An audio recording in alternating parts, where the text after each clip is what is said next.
பார்த்தீங்களா? இந்த மாதிரி ரெடி பண்ணிக்கோங்க. நீ பண்ணு, நான் உடனே நான் ஷூட் எடுத்துகிட்டு போகிறேன். உங்களுக்கு எவ்வளோ வேணுமோ நீங்கள் அவ்வளோ சாஸ் போட்டுக்கலாம். இந்த ஆனியன் டொமேட்டோலாம் கூட உங்களுக்கு எவ்வளோ வேணுமோ நீங்கள் போட்டுக்கலாம். ஆனால் இந்த மாதிரி தான் நீங்கள் கட் பண்ணணும், ரவுண்ட் ரவுண்டாக கட் பண்ணணும்.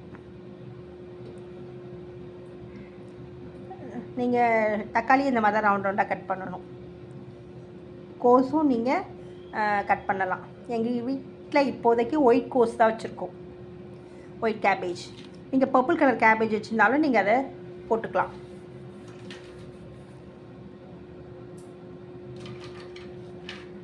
இந்த மாதிரி வீட்டில் எத்தனை பேர் இருக்காங்களோ அத்தனை பேருக்கும் நீங்கள் ரெடி பண்ணி வச்சுட்டு சுட சுட கொடுக்கலாம். அது வந்து மைனஸா ஓகே, அவ்வளோதாங்க. ஆனால் நீங்கள் இதை யூஸ் பண்ணிவிட்டு இந்த மயோனஸ்லாம் எடுத்து ஃப்ரிட்ஜில் வச்சு ஸ்டோரேஜ் பண்ணிவிடுங்க. வெளியில் வச்சிங்கன்னா கெட்டு போயிடும். இந்த மாதிரி